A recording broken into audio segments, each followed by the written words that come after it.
Video editing में knoll layer का बहुत ही इम्पोर्टेंट रोल है। नॉल लेयर का उपयोग करके हम कॉम्प्लेक्स मोशन ग्राफिक्स को आसानी से बना सकते हैं। ये एक ऐसा टूल है जो लेयर्स को कंट्रोल करने और मैनेज करने में मदद करता है, जिससे हमारा वर्क फ्लो और भी स्मूथ हो जाता है। 3D एडिटिंग यानी पैरालैक्स एनिमेशन में भी नॉल लेयर एक इम्पॉर्टेंट रोल को प्ले करता है। पैरालैक्स एनिमेशन जैसे एडवांस्ड इफेक्ट्स को बनाने के लिए नॉल लेयर का सही तरीके से इस्तेमाल करना ज़रूरी है। नॉल लेयर की मदद से हम मल्टीपल लेयर्स को एक साथ कंट्रोल कर सकते हैं, जैसे उनकी पोजीशन, रोटेशन और स्केलिंग को एडजस्ट करना। अगर आप नॉल लेयर को पूरी तरह से समझ लेते हैं तो आप अपने प्रोजेक्ट्स में न केवल बेसिक एनिमेशंस बल्कि एडवांस्ड और क्रिएटिव एनिमेशंस भी आसानी से क्रिएट कर सकते हैं। ये आपको एक बिगिनर से प्रोफेशनल लेवल की ओर ले जाने में मदद करता है। आज की इस वीडियो में मैं नॉल लेयर के बारे में विस्तार से जानकारी साझा करूंगा। नॉल लेयर क्या है, इसे वीडियो एडिटिंग में कैसे उपयोग करें और इसे क्रिएटिवली इस्तेमाल करके कॉम्प्लेक्स एनिमेशंस कैसे बनाएं। तो अगर आप भी अपने एनिमेशन प्रोजेक्ट्स में क्रिएटिविटी और प्रोफेशनलिज्म जोड़ना चाहते हैं तो इस वीडियो को अंत तक जरूर देखें। फॉर एग्जाम्पल, ये प्रोजेक्ट में मैं एक इमेज लेयर एंड एक शेप लेयर एंड एक वीडियो लेयर्स को ऐड किया है। अब मुझे ये 3 लेयर्स की पोजीशंस को एक साथ में एडजस्ट करना है। Not only the position, also मुझे स्केल एंड रोटेशन को भी एडजस्ट करना है। उसके लिए हम ये 3 लेयर्स को ग्रुप करेंगे। नाउ हम इजीली ये 3 एलिमेंट्स की positions and scale and rotation को एडजस्ट कर सकते हैं, बट हम ये एलिमेंट्स को इंडिविजुअली एडजस्ट नहीं कर सकते हैं। ये एलिमेंट्स को इंडिविजुअली एडजस्ट करने के लिए हमें ये ग्रुप की कॉम्पोजिशन में जाना होगा। नाउ यहाँ ये 3 लेयर्स होंगे ग्रुप की कॉम्पोजिशन एंड ये ग्रुप लेयर होगा मेन कॉम्पोजिशन। ये ग्रुप की कॉम्पोजिशन में हमें ये ग्रुप लेयर नहीं दिखेगा फ्रेंड्स। नाउ हम मेन कॉम्पोजिशन में से ये 3 एलिमेंट्स को एक साथ में एडजस्ट कर सकते हैं एंड ये ग्रुप की कॉम्पोजिशन में से ये एलिमेंट्स को इंडिविजुअली भी एडजस्ट कर सकते हैं। अब मैं मेन कॉम्पोजिशन में ये 3 एलिमेंट्स पर पोजिशन एनिमेशन को क्रिएट करूंगा। फॉर एग्जाम्पल, मैं कुछ इस टाइप की एनिमेशन को क्रिएट किया है।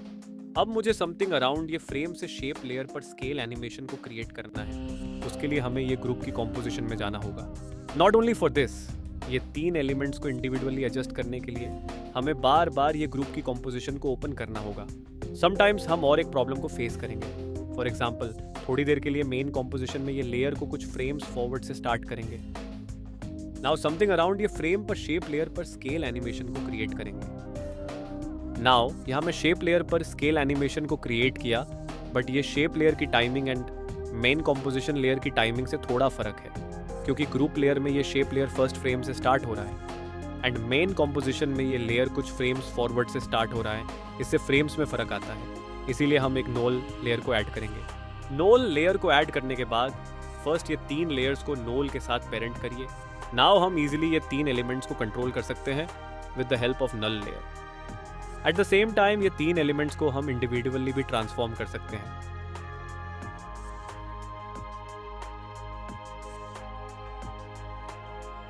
नाउ ये प्रोजेक्ट में मैं ये इमेजेस को कुछ इस तरह अरेंज कर लिया फ्रेंड्स। अब हम ये इमेजेस को नॉल के साथ पेरेंट करेंगे। उसके लिए फर्स्ट हम एक नॉल ऑब्जेक्ट को ऐड करेंगे।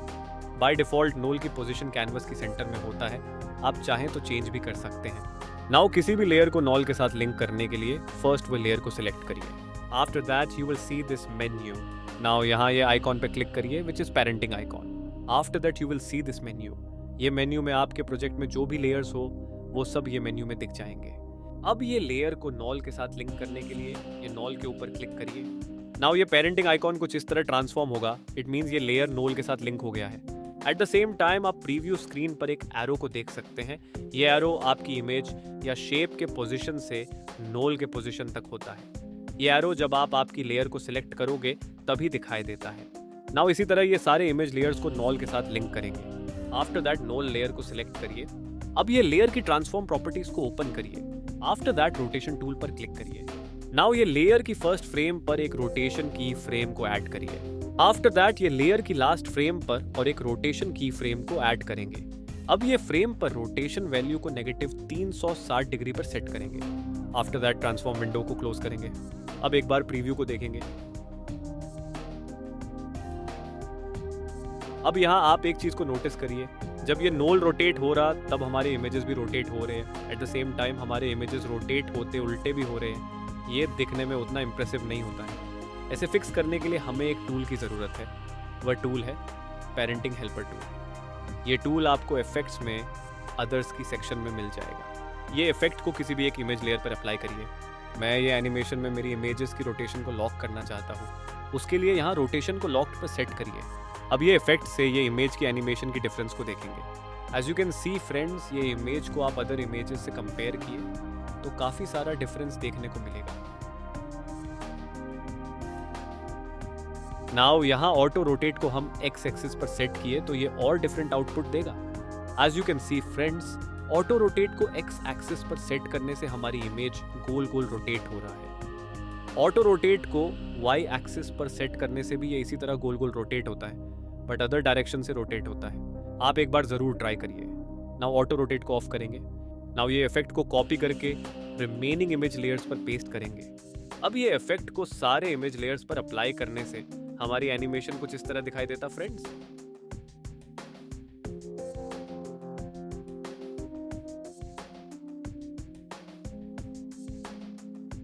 नाउ इस प्रोजेक्ट में नॉल लेयर को पिवट पॉइंट की तरह यूज करेंगे। बिफोर दैट फर्स्ट हम पिवट पॉइंट के बारे में कुछ सीखेंगे। जब आप एक शेप को या इमेज को ऐड करते तब वो शेप को सिलेक्ट करोगे, तब आपको वो शेप के सेंटर में एक छोटी सी ब्लैक डॉट देखने को मिलेगा। ये ब्लैक डॉट ही पिवट पॉइंट होता है। इसे एंकर पॉइंट भी बोलते हैं। Now let's see pivot point का काम होता क्या है। जब हम किसी भी शेप या इमेज की ट्रांसफॉर्म को एडजस्ट करते तब वो शेप पिवट पॉइंट की पोजीशन से ट्रांसफॉर्म होता है। ये चीज़ को हम अब नॉल लेयर से करेंगे। उसके लिए फर्स्ट नॉल लेयर को सिलेक्ट करेंगे। अब नॉल लेयर की पोजीशन को मैं ये शेप के एज में प्लेस करूंगा। आफ्टर दैट ये शेप लेयर को नॉल लेयर के साथ पेरेंट करेंगे। पेरेंट करने के बाद ये शेप लेयर नॉल से कंट्रोल होता है। नाउ हम नॉल की रोटेशन को एडजस्ट करोगे तो ये शेप लेयर नॉल की पोजीशन से कंट्रोल होता है। पोजीशन भी नॉल की पोजीशन से स्टार्ट होता है फ्रेंड्स। अब हम स्केल को एडजस्ट करेंगे। बिफोर दैट फर्स्ट हम स्केल को अनलिंक करेंगे। अब स्केल की वाई एक्सिस को सिलेक्ट करेंगे। एक्स एक्सिस विड्थ होता है एंड वाई एक्सिस हाइट होता है। As you can see friends, ये शेप की स्केल नॉल लेयर की पोजीशन से एडजस्ट हो रहा है। नाउ हम विदाउट नॉल लेयर से रोटेशन एंड स्केल को एडजस्ट करके देखेंगे। As you can see friends, without null से ये शेप की पिवट पॉइंट की पोजीशन से रोटेट हो रहा है। नाउ हम स्केल की वाई वैल्यू को एडजस्ट करेंगे। As you can see friends, without null से ये शेप की पिवट पॉइंट की पोजीशन से स्केल हो रहा है। नॉल लेयर मोशन ट्रैकिंग में भी यूज होता है फ्रेंड्स, लेकिन अलाइट मोशन में मोशन ट्रैकिंग की फीचर नहीं है। अलाइट मोशन में मोशन ट्रैकिंग ऐड होने पर हम उसके बारे में डिस्कस करेंगे। आप में से बहुत सारे अलाइट मोशन यूजर्स को एक कंफ्यूजन है कि knoll layer and 3D camera ये दो एलिमेंट्स एक ही चीज हैं, लेकिन ऐसा बिल्कुल भी नहीं है। नल लेयर एंड 3D कैमरा दोनों अलग अलग फीचर्स हैं एंड इनका यूज भी अलग अलग तरीकों से किया जाता है। नॉल लेयर ये एक कंट्रोल लेयर की तरह काम करता है, जिससे आप बाकी लेयर्स को कंट्रोल कर सकते हैं।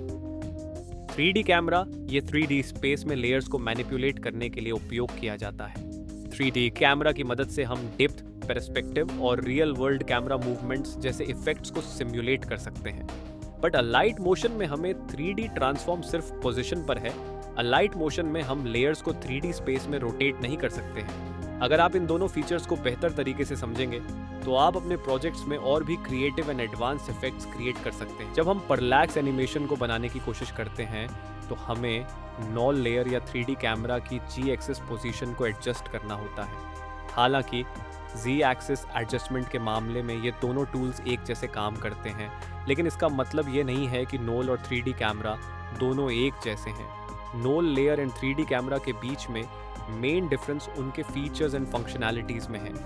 नॉल लेयर एक सिंपल कंट्रोल लेयर है। ये लेयर्स की पोजीशन, रोटेशन और स्केल को एडजस्ट करने के लिए यूज होता है। जेड एक्सिस पोजीशन को एडजस्ट करने के मामले में यह यूज हो सकता है, लेकिन इसके अलावा इसमें कोई एडवांस्ड फीचर्स नहीं होते। 3D कैमरे के पास एडवांस्ड ऑप्शंस होते हैं जो इसे नॉल लेयर से अलग एंड मोर पावरफुल बनाते हैं, जैसे camera view, focus blur and fog.